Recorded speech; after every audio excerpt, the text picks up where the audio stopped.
We're just getting everything off the floor because I'm going to put the Samsung Robo vacuum cleaner thing on. Hang on, look, there's still toys and stuff around here. All looks good. No little toys. No little toys. Uh-oh, some toys here. And we're in business. Right, let's get you to preschool, Jazzy. Today was going to be a kind of day off, but it's not going to be a day off because I haven't finished all my editing. And I figure what'll happen is my day off will just be me editing, and then it won't be a day off. So, today, maybe we'll have a look at those Model 3 options. No, you can't have a coat in this weather, Jasper.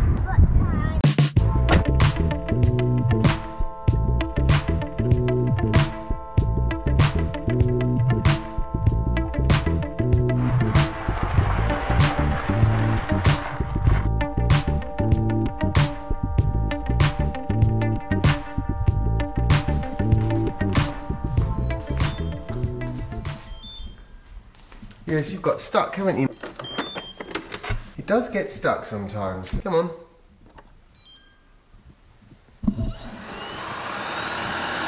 Back to work.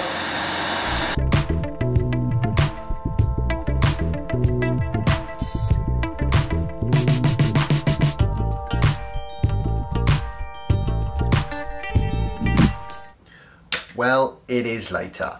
Much later. I went and picked up Jasper quickly. It's just been editing. Editing. It's like a marathon of this stuff. That's alright though. We got that mostly done. So now, what I'm going to do is talk you through Model 3 and some of the options that are available and how it compares specifically to the car that I've got, Model S. Not my actual car, of course, but you know, a new Model S, to help you understand, you know, should you get Model S or should you get Model 3? Well, firstly, in the UK and other right-hand drive territories as well, we are talking about a substantial wait. It's going to be 2019, that's the publicly announced date of the start of production. Now there's quite a lot of people in the queue, so if you make a reservation now for Model 3, you're realistically talking middle of 2019, maybe a bit later towards the back end.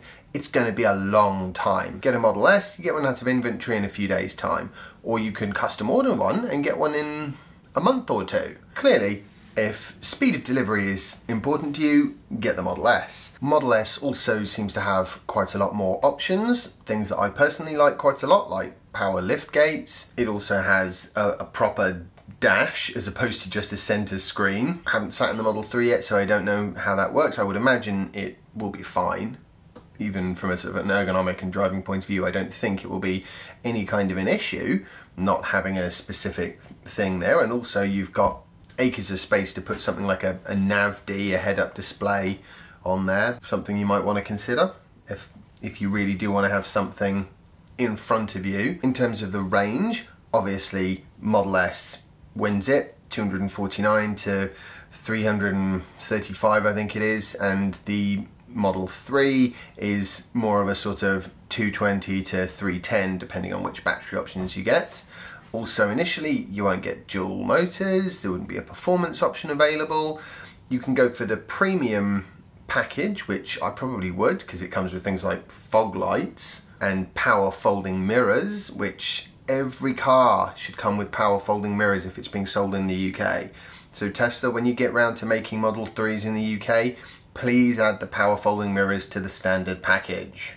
Please. You're going to have to pay for supercharging on a per use basis, whereas with Model S, if you get your car using a referral code, then you're going to get free unlimited supercharging. Obviously, Model S is quite a bit more rapid than Model 3, at least until the Model 3 performance version comes around.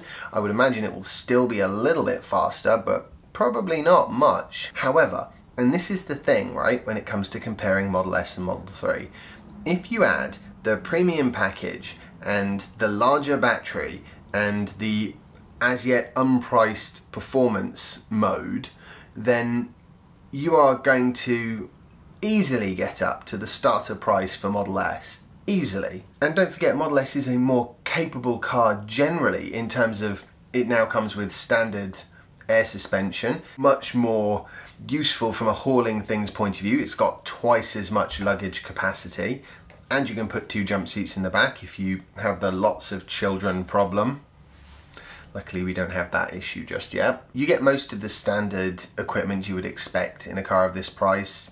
Dual climate control, for example, FM/ internet radio, obviously the nav side of things presumably as well.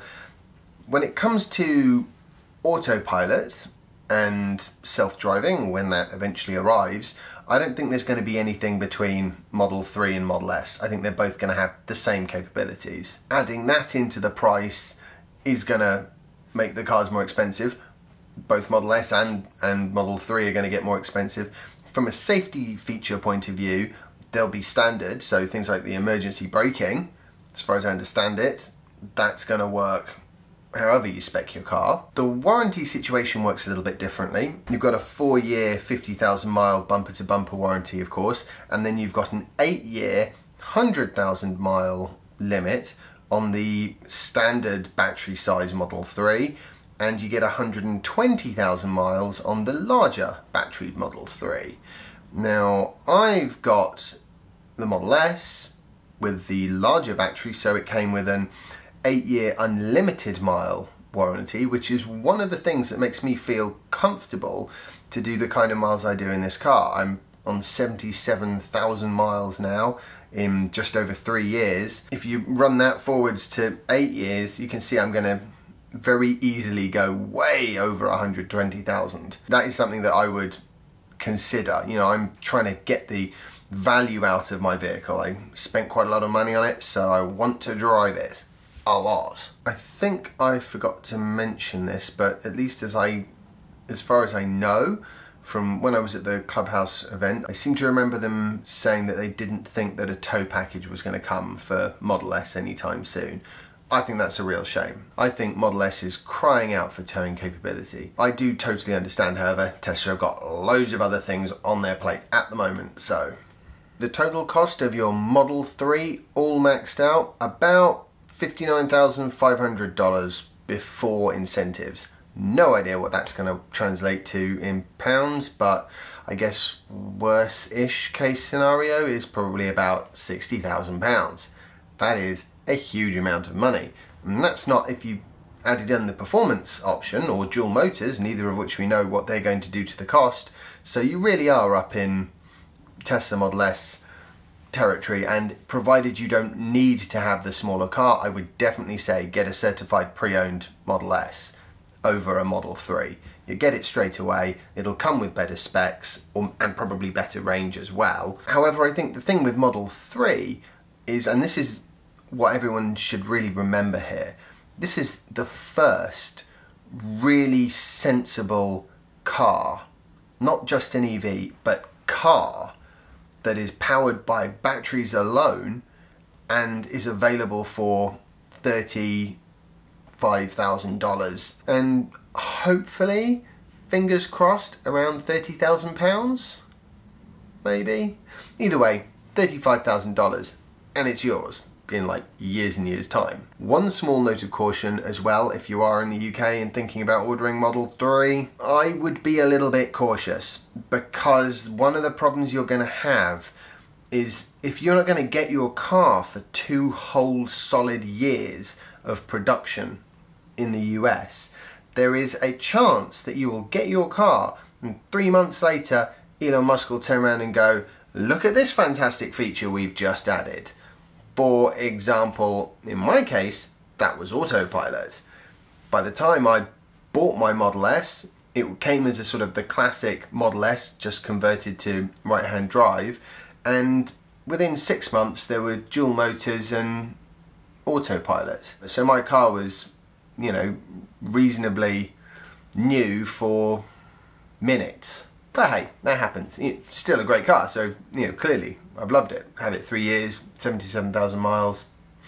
But that is something to consider if you're in one of those later territories. Are they likely to do a refresh, maybe change the styling or fix some error or omission. You know, for example, you could find the power folded mirrors, which you might find quite irritating if you could have just waited a month and got the car with, you know, the wing mirrors that go in and out without having to pay extra for it. Just one more note here. I think generally, although the options are so limited for Model 3, and on the one hand I was slightly disappointed there wasn't some massive reveal like we've built in a holographic 3D heads-up display, at the same time it's actually a really good sign that they didn't do anything crazy like that, because what it means is they are fully focused on what they need to focus on at this point in time, which is getting Model 3 produced in high numbers and out to customers who are then going to be satisfied with the build quality and the reliability of the vehicles.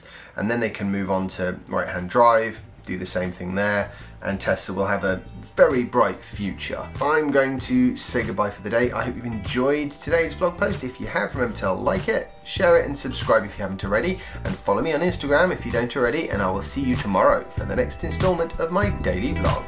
Bye. $35,000, £30, and is available for $35,000 or around, hopefully, fingers crossed, £30, and hopefully, fingers crossed, around £30,000.